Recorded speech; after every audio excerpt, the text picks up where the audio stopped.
그 다음에 또 젊은 여성분들 다이어트 한다고 식사를 안 해서 그것 때문에 이제 변비가 오고, 그래서 현실적으로 다른 거는 어떻게 변비의 원인을 뭐 어떻게 치료할 방법이 없고 치료할 수 있는 건 다 이겁니다. 먹으면 그 전에 먹었던 2-3일 전에 먹었던 음식이 장에 있다가 이렇게 나가고 싶어 합니다. 아니, 그러면 비우고 먹는다는 게 맞는 말이네요. 그렇죠. 농담 삼아 하는 비우고 먹는 게 의학적으로는 딱 맞는 말이네요. 아무데나 방구를 뿡뿡뿡뿡 끼고 그러면은 뭐 변비가 잘 안 올 텐데, 이게 이제 실내가 된다고 생각해서 그런 걸 참다가 이제 대변이 장 안에 오래 있으면 수분을 많이 뺏기는 거죠. 그러니까 몸에 좋은 건 효과가 없고, 효과가 있는 건 몸에 나쁘고, 그래서 무조건 효과 좋다고 변비약을 먹는 것보다는 되게 이게 정상의 장입니다. 그런데 변비약을 많이 먹는 사람들은 장이 이렇게 변합니다. 시꺼매집니다, 한마디로. 이걸 갖다가 대장흑색증이라고 그러는데, 그래서 그 내시경 할 때, 그 용종 발견할 때 저희가 형태랑 색깔을 다 봐야 되는데 색깔이 잘 안 보입니다. 보이니까. 그리고 이렇게 까맣지 않은 거를 용종이라고 착각해서 제거하는 경우도 많이 있고. 이거 빨리 많은 분들이 보셔야 될 것 같습니다. 오늘은 지난주에 이어서 아주 재밌는 변비 얘기를 해보도록 할 건데요. 지난주에는 이제 설사에 대해서 말씀을 드렸고, 그 후속으로 오늘은 그와 대비되는 변비에 대해서 한번 말씀드리겠습니다. 오늘도 제가 슬라이드를 조금 준비했는데 슬라이드를 이렇게 보시면서 하시면 훨씬 이해가 좋으실 겁니다. 변비의 정의. 의사들은 이런 거 좋아하죠. 뭐 기억을 상기시켜서, 설사는 이제 하루에 3번 이상 배변을 보고 대변의 양이 200g 이상이었습니다. 그런데 거기에 비해서 변비는 일주일에 배변을 2회 이하, 그러니까 보통 한 3일에 한 번 보는 거죠. 그래서 일주일에 2회 이하로 보는 거를 변비라고 합니다. 그 다음에 대변의 양이 35g 미만, 그러니까 아주 양이 적은 거죠. 그 다음에 4번 배변 중에서 한 번은 과도한 힘을 주는 것, 이게 이제 변비의 정의로 이제 돼 있습니다. 이거는 이제 의사들의 입장에서 보는 변비고요. 환자들은 또 조금 다릅니다, 생각이. 그래서 환자들이 호소하는 변비는 되게 배변할 때 과도하게 힘을 주는 거, 또 딱딱한 변, 그 다음에 대변은 보고 싶은데 배출이 안 되는 경우, 또 대변 횟수가 적은 경우, 또 불쾌감, 배가 아프다, 이런 거죠. 또 대변을 봤는데 변이 다 나오질 않고 뭔가 남아있는 것 같은 거, 잔변감, 그 다음에 화장실에 오래 있게 되는 거, 이게 이제 요 순서대로 이게 이제 뭐랄까 퍼센트입니다. 환자들이 호소하는 퍼센트. 그래서 되게 우리는 환자들이 이런 얘기를 할 때 이제 변비라고 생각을 합니다. 뭐 이것도 재미삼아 가져왔는데, 저희가 이제 이거를 환자들한테 보여줍니다. 어디에 속하냐고. 그러면 이제 약 먹고 여기서 이렇게 됐다가 이렇게 됐다. 그럼 약을 좀 줄이고, 설사에서 이렇게 됐다가 이렇게 됐다 그러면 약을 또 좀 늘리고, 이런 식으로. 그래서 이런 걸 갖다가 이제 브리스톨 스툴 차트라고 그러는데, 이게 정상이 이제 이런 변입니다. 이게 정상이고, 요거보다 딱딱한 이런 게 이제 변비고, 그 다음에 이런 아래쪽으로 가면은 이거를 이제 우리가 설사라고 그리고, 그러니까 이런 사람들은 이렇게 만들어주고, 이런 사람들을 이렇게 만들어주고, 이게 이제 저희가 하는 일이죠. 재밌습니다. 환자들도 아주 재밌습니다. 그러니까 바나나 모양이 소위 말하는 특히 이제 소세지라고 그러는데, 이거를 이것도 지난번에 보여드렸는데, 제 생각엔 이 슬라이드가 제일 중요한 슬라이드 같습니다. 이제 배변의 생리는 지난번에 말씀드렸지만 우리 몸에서 하루에 이제 온갖 분비가 일어나서 그걸 합치면 9리터, 여기다가 이제 식사하는 게 2리터, 이게 다 흡수돼 가지고 11리터가 흡수가 되는데, 요 차이가, 그러니까 분비와 섭취와 거기서 이제 우리가 흡수된 걸 뺀 차이가 대변이 되는 거죠. 그래서 결론은 제가 드리고 싶은 말씀은, 하루에 2리터 이상, 부피로 2리터 이상을 드시면 대변이 200g 이상 나옵니다. 그러면 문제 없습니다. 그럼 변비가 안 옵니다. 그런데 제일 나쁜 거는 섭취량이 적어서 대변량이 적어지고, 대변이 적기 때문에 나오질 않고 장에 오래 머물고, 장에 머물면서 소장과 대장에서 이제 수분을 다 흡수해서 변이 딱딱하게 굳어지는 거, 이게 변비의 제일 많은 원인입니다. 특히 변비가 많은 사람들이 어르신들이 식사량이 적어서 온 겁니다, 한마디로. 그 다음에 또 젊은 여성분들 다이어트 한다고 식사를 안 해서 그것 때문에 이제 변비가 오고, 그래서 현실적으로 다른 거는 어떻게 변비의 원인을 뭐 어떻게 치료할 방법이 없고 치료할 수 있는 건 다 이겁니다. 그래서 식사량을 늘린다, 2리터 이상. 그렇다고 마냥 많이 먹으면 이제 살이 찌니까 어떻게 하면 부피는 많으면서 칼로리는 적은 거, 그리고 같은 부피인데 대변의 양이 많아지는 거, 그게 소위 말하는 파이버, 섬유질인 거죠.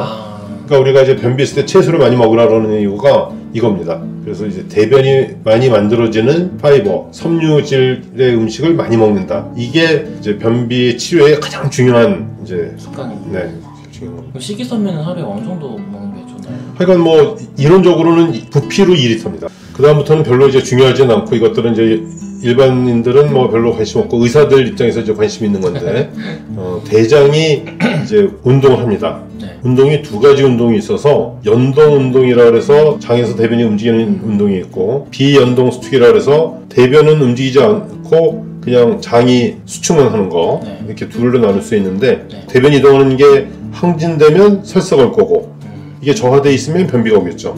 대변 이동을 안 하니까. 네. 반대로 비연동 수축은 이게 항진되면 수분이 다 흡수가 돼가지고 변비가 오고 그다음에 이게 저하가 되면 설사가 오고 그러니까 대장의 운동이 크게 두 가지가 있다. 그래서 변비가 안 오려면 배변이 이동하는 연동 수축은 활성화되고 그다음에 수분을 흡수하는 비연동 수축은 저하가 되면 그러면 이제 변비가 없어지는 거죠. 네, 이게 하나의 이제 뭐랄까 의사들 입장에서 보는 생리 현상이고 하지만 이거는 어떻게 뭐 할 수가 없습니다. 우리 몸에서 알아서 하는 거기 때문에 네. 또 하나는 이것도 좀 일반인들이 좀 익숙치 않은 건데 우리 장은 가끔가다 한 번씩 뭐 한 시간에 한 서너 번 아주 고압력 연동 수축이라 그래가지고 아주 많은 그 압력에 의한 운동을 합니다. 이게 대변이 이제 나가는 장에서 움직이는 제일 중요한 활동입니다. 이게 안 되는 분들이 간혹 있는데 이런 분들이 이제 변비가 오는 거고 또 하나 재밌는 거는 위대장 반사라고 하는데 우리가 식사를 해서 위에 음식이 들어가면 그러면 장이 움직여서 대변을 보고 싶어 합니다. 그러니까 실제로 위에 식사를 해서 위에 음식이 들어가면 그게 대변으로 나오는 건 아니고 그 자극을 받아서 그러니까 이제 우리 몸 입장에서는 뭐가 새로 들어오니까 미리 내보내는 거죠. 이제 그걸 받으려고.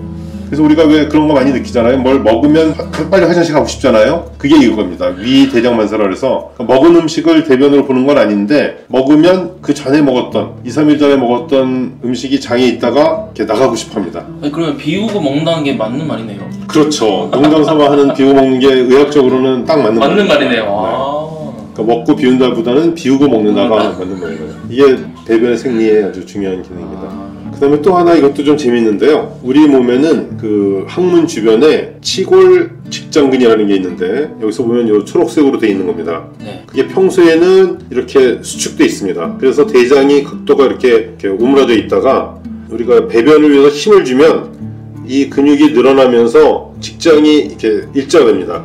그러면서 배변이 나옵니다. 그래서 평소에는 이제 직장이 이렇게 꼬부러져 있다가 힘을 주면 이렇게 일자로 펴진다. 그러면서 배변이 나가는 거죠. 또 하나 여기서 중요한 거는 항문 관략근이 힘을 주는데 늘어납니다.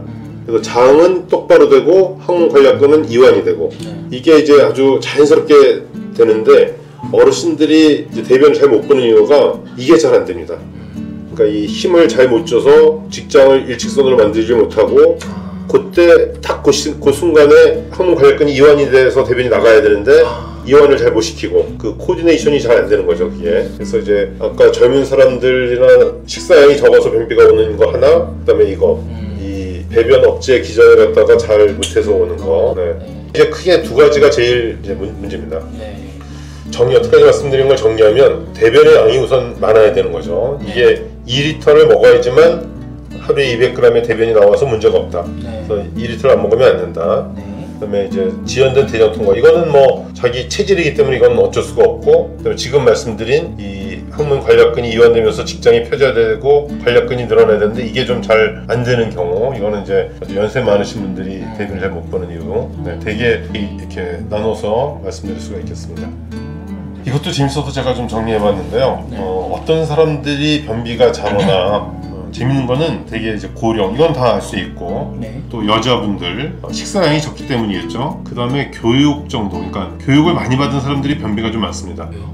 그래서 왜라고 얘기하기는 참 어려운데 뭐랄까 좀 교육을 많이 받은 사람들이 좀 이렇게 깔끔해서 창피해서 이렇게 배변을 함부로 안 보고 좀 참습니다. 그러니까 쉽게 말하면 아무 데나 방구를 뿡뿡뿡뿡 끼고 그러면은 뭐 변비가 잘 안 올 텐데 이게 이제 신뢰가 된다고 생각해서 그런 걸 참다가 이제 대변이 장 안에 오래 있으면 수분을 많이 뺏기는 거죠.